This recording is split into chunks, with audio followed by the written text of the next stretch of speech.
everyone, welcome or welcome back to my channel. You're watching What's Up Aradhya. If you're new here, then hi, I am Aradhya. I make study related videos, and in today's video, which is going to be the most important video for your business studies exam, I will tell you how I lost 9 marks in my BST exam and the mistakes which you should avoid so that तुम मेरी तरह 9 marks ना lose करो. Of course, I want each and every person who is watching this video to score 100 out of 100.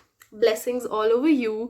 So I hope कि तुम सबको 100 out of 100 मिले और the marks you desire. Not everyone dreams of 100, but जो भी जिसे जितने marks चाहिए वो सब मिले. So the first mistake starts from the very start of the paper, that is the 15-minute time जो हमें दिया जाता है while reading our paper. उसे अच्छे से utilize ना करना and इधर उधर देखना कि किसे कौन सा set मिला है, कौन क्या कर रहा है. Please avoid doing that.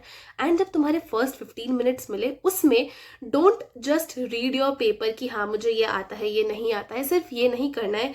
The questions in which you have choice, जैसे और वाले question है जिसमें तुम्हारे पास choice है कि तुम्हें या तो ये करना है या तो वो करना है, उसे तुम पहले से ही mark कर लेना कि तुम्हें ये वाला क्वेश्चन करना है. सपोज क्वेश्चन नंबर 3 है एंड उसमें यू हैव अ चॉइस, तो तुम पहले से ही देख लो अच्छे से सो दैट वाइल जब तुम आंसर लिख रहे हो तुम्हें ये चॉइस करने में प्रॉब्लम ना आए. एंड समटाइम्स ना ये होता है कि हम आधा आंसर लिख लेते हैं एक ऑप्शन का एंड फिर हमें लगता है कि यार मैं ऊपर वाला आंसर ज़्यादा अच्छे से लिख सकती थी. तो तुम्हें ये गलती नहीं करनी है एंड अपना पूरा आंसर, ठीक है, पूरा आंसर जब 15 मिनट्स का टाइम तुम्हें जो मिला है रीडिंग टाइम में उसी में वो पूरा आंसर ना एक बार अपने दिमाग में ऐसे चला लो ऐसे इमेज की तरह कि हाँ मुझे ये लिखना है. एंड उसमें अगर तुम्हें लगता है कि नहीं यार मैं इसमें अनश्योर हूँ, then move on to the next option so that तुम्हें ये गलती तुम वाइल राइटिंग योर आंसर तब तुम्हारा टाइम वेस्ट ना हो. This is a time management hack as well, but या दिस इज मिस्टेक नंबर 1 जो तुम्हें नहीं करनी है.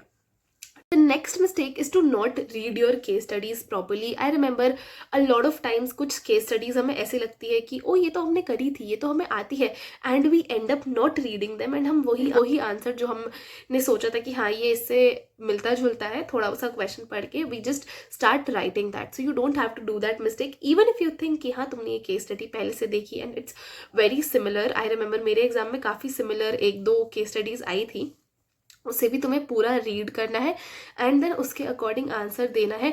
यू नेवर नो कि कब कहाँ पे कोई एक लाइन में भी क्या ट्विस्ट आ जाए जिससे पूरा क्वेश्चन बदल जाए.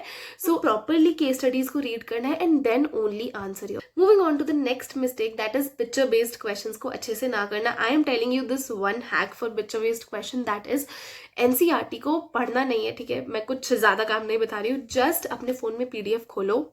आई थिंक मोस्टली लोगों के पास एनसीईआरटी नहीं होती है, इसलिए PDF खोल के जस्ट उसमें ना पिक्चर क्वेश्चंस, ठीक है, पिक्चर क्वेश्चन स्क्रॉल करते करते तुम्हें दिख जाएगा कि हाँ भी एक पिक्चर आई, रुको एंड जस्ट रीड कि वो पिक्चर किस चीज़ की है.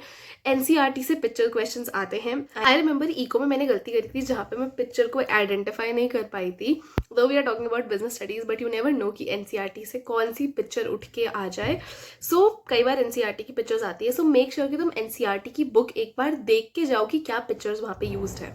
Okay, the next mistake is exam में कंफ्यूज हो जाना between the features, importance, characteristics and in सारी चीज़ों में. आई नो बहुत सारी चीज़ें हैं लर्न करने के लिए एंड इतने सारे चैप्टर्स है, बट तुम अपने लिए ना जैसे कोई वर्ड बना लो, ठीक है. सपोज स्टार्टिंग इनिशियल्स को लेके कोई वर्ड बना लो. यूट्यूब पे जब टीचर्स पढ़ाते हैं इतने सारे वो बता देते हैं वर्ड्स या वेज टू लर्न इट, तो एटलीस्ट रिमेंबर देम. एग्जाम में देयर आर चांसेस कि तुम बहुत कंफ्यूज हो सकते हो कि ओ शिट भाई इसके फीचर्स थे, इंपॉर्टेंस थी, लिमिटेशंस थी, क्या था कि भाई क्या लिखूं. सो वो गलती तुम्हें नहीं करनी है and you have to learn these things properly.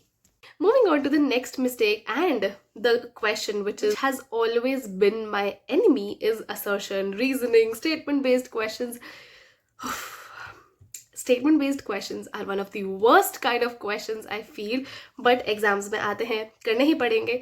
I think एक गलती तो मेरी इन क्वेश्चंस में हुई होगी एंड आई डोंट वांट कि तुम्हारी भी ये गलती हो. सो अब मैं तुम्हें बताती हूँ कि statement based questions and assertion reasoning को कैसे करें. देखो स्टेटमेंट बेस्ड और असर्शन रीजनिंग दोनों अलग अलग होते हैं. स्टेटमेंट बेस्ड में तुम्हें स्टेटमेंट्स को पढ़ के ना without even looking at the option की क्या है, वैसे तो 4 मेजर ऑप्शंस होते हैं, बट हमेशा ना पहले स्टेटमेंट को आंसर कर दो whether it is true and false and after that solve your जो भी तुम्हें MCQ दिया गया है नीचे की कौन सा करेक्ट है, दोनों करेक्ट है या क्या है। तो ऐसे करना है स्टेटमेंट बेस्ड क्वेश्चंस को। Now moving on to assertion and reasoning. सबसे पहले असर्शन तुम्हें पढ़ना है कि ये लाइन सही है या नहीं, एंड उसे भी ना तुम कैटेगराइज करो वेदर इट इज ट्रू और false. Then move on to reason. अगर तुम्हें लगता है कि यस जो अबव स्टेटमेंट है उसके लिए this is the right reason, उसे भी ना पहले कैटेगराइज कर दो रीजन को कि ये ट्रू या फॉल्स है, एंड देन दोनों को साथ में ट्राई टू अंडरस्टैंड कि जो रीजन है वो सही दे रखा है या नहीं। ठीक है, ये होता है ना, both the statements are true but reason is not correct, ऐसे रहते हैं ना ऑप्शंस।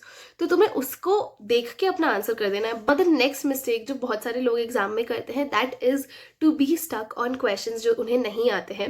देखो सपोज अगर तुम्हें कोई क्वेश्चन नहीं आता है ना, don't be stuck, don't even waste a single minute extra. अगर तुम्हें if you have stopped writing, think for a moment, if you think you can not remember, तो जस्ट मूव ऑन एंड आगे का question paper solve करना शुरू करो, because तुम उसी के लूप में फंस जाओगे कि यार इसका आंसर क्या है, इसका आंसर क्या है, and while you are doing the next question just try to forget about that question.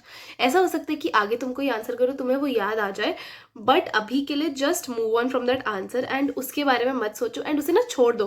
Please don't waste your time. I remember मेरे में ये बैड हैबिट है of doing a question first. ऐसे वो परफेक्शनिस्ट नहीं होता अंदर का कि यार अच्छा सा पूरा एक अच्छा आंसर लिख के दूसरे आंसर पे जाएंगे, बट नहीं, ये नहीं करना है। अगर कोई आंसर नहीं आता है just leave it for that time being and आगे का क्वेश्चन पेपर सॉल्व करना शुरू करो। The next mistake is to not use keywords in your answers.